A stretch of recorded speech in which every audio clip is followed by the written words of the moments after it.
2. Good morning. Hey, happy Thursday, Tony, Jake, and Jen here. We need to talk about a brand new parenting style that has come out, and we all know that everybody has opinions about parenting. Yes, they does. Oh, yes. So you can feel free to share them below. There's this brand new concept called Puddle Parenting. It's like basically the opposite of helicopter parenting. Mm-hmm. So helicopter parenting or lawnmower parenting is where you're hovering, you're making sure your kid doesn't get hurt, you're taking care of them. Lawnmower parenting being you jump out in front of them and you mow down any obstacles before they can get there. It's generally considered by most people to be not the most preferred. No. So there's this puddle parenting now, which is like on the opposite end of it, where you want your kid to jump in the mud and jump in the puddle and get dirty and get hurt and be a little crazy. It's more about letting them choose their own life path rather than the one that you've set out for them. So the question is, are you guilty of doing the other thing? And what do you think of puddle parenting, letting kids make their own choices? Good morning, Leah. She says good morning. Good morning, Leah. She's a P1. Nice. Leah, what do you think? Tony, what do you think? I will talk about this on the air here in a little bit. I was raised by one puddle parent, and so... But not 2? No, Mom was the overprotective one, and Dad was the one go jump in the, go swim in the river. So you had a puddle Yeah. and a helicopter there? Yeah, and I think there was maybe that they help balance each other, but I think you got to be somewhere in the middle. I don't want to stereotype, but isn't that somewhat typical, I think, for Dad to be like, It was in my generation. go rough it yeah. up and whatever, and Mom to be a little bit more like, be careful. It was for my generation. I can tell you that most of my friends would if we wanted to do something, if we wanted to hear a yes, we would go ask our dad. Yeah. We would ask them first, but you know what my dad would always say? What's that? Go ask your mom. Oh, yeah. Because so you wouldn't get in Not trouble. a bad move, really. Yeah, on big things. On big things. Now, what did you do back then? Because, I remember it seemed like the most brave thing that we did was we got to go play by the creek. Just go out in the back 40 and go play by the creek. That was, me and my brothers and sisters would run out there. Right. And we would go play back in the creek. And, you would do whatever you wanted to do back there. There was no parent nearby. Right. When we heard the whistle, that's when we had to come home. Yeah.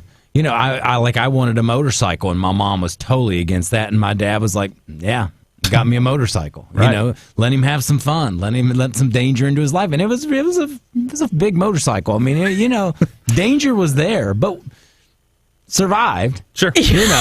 Obviously. Don't die. Yeah, but things happen though. I don't know. And it's a more dangerous world now for sure. I was probably I was always overly cautious with my kids. I was always worried. I would let them do stuff, but I was always even when they would play sports, I would watch them and I'd be worried they were going to get hurt. So right. I'm definitely not the stereotype. So I would assume that is natural parenting instinct to be a little bit concerned and worried in certain situations, in sports they could get hit with a ball or trip or get a concussion or something like that. But as far as parenting goes, I don't know. Bridger's only not even 2 yet, so I don't really have a parenting style per se. When it gets time, football is always an issue that I think about. We're not gonna let our kids play football. Oh, okay. They may be able to talk us into it at some point when they're grown up and they're able to reason and come up with some logic and they know the dangers of it. But at this time, I don't think that's going to happen. It's interesting you say that. I got a friend of mine, I've told you guys about him a lot, and he played professional football. I mean, so he made it all the way through. And he did not let his son play football. Yeah. Now, isn't that interesting? Right. He let him play baseball, golf, anything else. It's a rough sport. Yeah. And there's a lot of brain concerns. Now, I think he was to the point like you, Jake, your boys are little. And so he did not want them playing football when they were little. Now, when they got to junior high and high school, then I think they could make their choice. But like you're saying, that's a sport that they got to know what they're doing. And the thing is, with sports these days is you have to have any shot at playing at even the high school level, they got to be playing at junior high. Way younger than that. Unless if my kid's going to huge. make the high school baseball team, he's got to be playing baseball now. But your kids, I bet your sons are going to be pretty big boys. Like they're going to be the kids that They'll be tall. Yeah, they're going to be the kids that the football coach comes up and goes, "Hey, boy, why aren't you out there in the field?" They're going to be like, "Boy," because you're like 6 foot what? I'm 6'1", and your wife doesn't seem short to me either. So. No, she's 5'11". Like they're going to be tall. They're going to be tall, but they're so far they're wiry is not the word. They're bird boned. They have bird bones. Oh, like they're really light. So the cross country and track coach may be after them. Yeah, they'll probably be more like who knows what they're going to turn into. Or basketball. Yeah. Yeah. I don't know if I have any predetermined rules on sports. I know we've had a lot of parents tell us to not do baseball because it will literally just eat your whole life. Well, that's all true of all sports. Especially as they get older, because then you've got away games and off-season practices and teams and Sunday games that interfere with But that's 100% of sports. There's no casual sports. Soccer was that way. I ended up helping coach because you might as well if you're going to be there. You're going to be there. Yeah. But I loved it. But it was especially when they get to hey, your kid should be in select. Right. And then the next and then thing you feel bad if you don't let them because you're like, oh, my kid is talented enough to be in select. Yeah, right. I got to put, what if they're going to be a pro? Can I be honest? I got a little bit suspicious when there was 17 divisions of select. Like there's an A division, a B division, a C division. I'm like, I'm getting a little suspicious here. Yeah, which I'm in 16 of 17. Within reason, puddle parenting is beneficial to development. My kid is 4 and has a dirt bike, and he's amazing on it. Well, yeah, see, that's dirt bike. When you're hypocritical. My son, when he talked about, he thought, Dad, maybe I should get a motorcycle. I could drive it to school, which is like a mile away. Right. I was in my head going, oh no, how about a moped? Or electric scooter. Yeah, I'm like, I had one, but I don't want him that one. Yeah. So what's your instincts are is you let them choose their own life path. And there's something to be said about guiding kids because kids are dumb. They're little and they're dumb and they don't know. have any grasp of what consequences are. And so getting in their lives and training them early, hey, I would like you to go to college. Let me talk. Even though there may not be their thing. We're going to go live real quick. Can we stay live here for just a second on our Facebook? 5.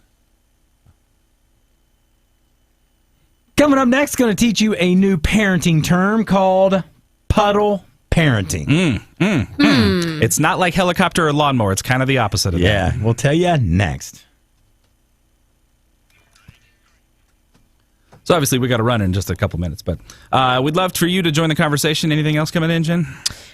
Just that parenting takes skill and that, yes, kids need to learn from their mistakes, but at some point you are going to have to step in as a parent. You can't just let them do anything they want at any time. You still have to be just a parent. I think you can be a parent without being puddle, lawnmower, helicopter, all the things. I think there is a nice middle ground of just being a concerned and loving parent. That's the road I want to be on. I want to support Bridger.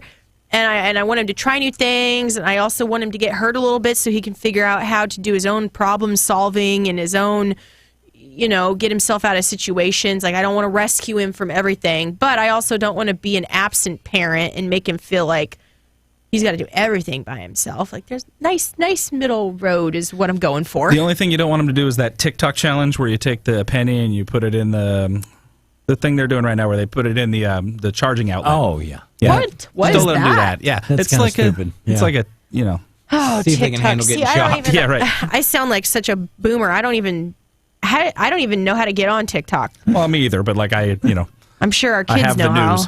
how. Yeah. I have access to that. So anyway, Well, we're continuing the conversation on air here in just a minute. So if you're not listening right now, you can get on your radio. please come join us at 98.7 FM frequency modulation. Or stream us live at 987thebull.com, also on iHeartRadio app. Okay. Bye-bye.